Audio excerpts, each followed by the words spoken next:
Hello, Antra. Day 13. Wanted to share a story today. That's it's really a big part of my life. I don't share the story much. Um, just very select people about what had happened. But a couple years ago, uh, where I work in my position, I'm an assistant superintendent of this golf course. I've talked about what I do for a living quite a bit so far, and this 90-day challenge. But we've got this serious situation with our irrigation system. It's so serious. I just recently found out it's the oldest irrigation system on any golf course in the whole United States, which, after my experience with it, does not surprise me. Um, but at this time, um, I was at a position where I'm not only trying to run a golf course crew and keep the maintenance going on a daily basis, but I've got this situation as well with the system. It was at this time when the superintendent, who's no longer there, had quit. A good significant amount of it was because of the issues with this system.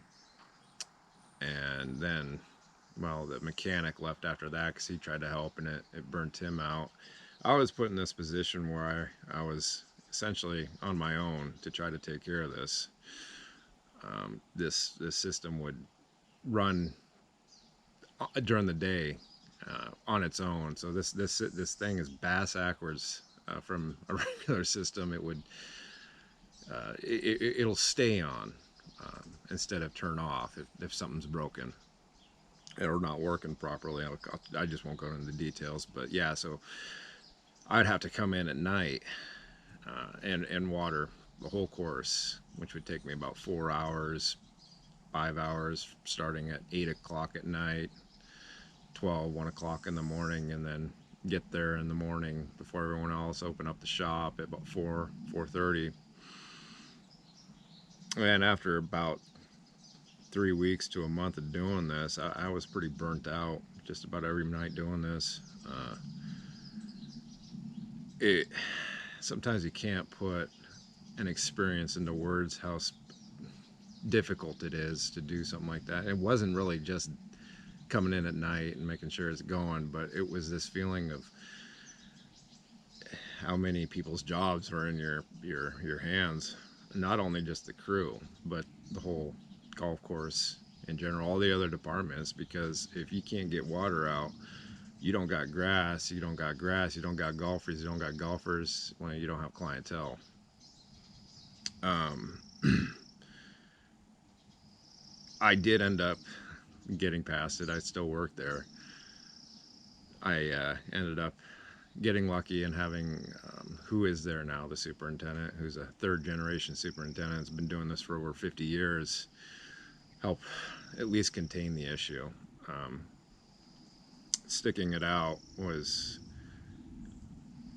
I want to say, the biggest thing that I've ever done, but it was that situation that made me realize how much I'm capable of.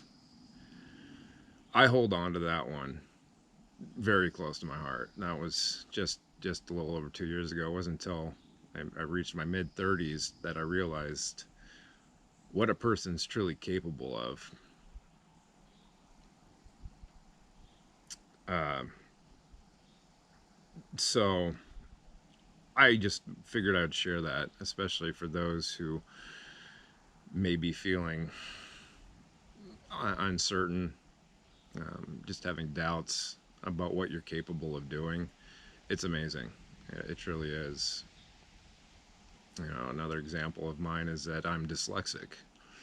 Uh, just just a situation. I didn't really think much of it at all through my whole life. I just had to try a bit harder throughout school, and hence in eight was it took me 8 years to get a 4 year degree, and during that time, it's what I call having a 5 year plan at a 2 year college.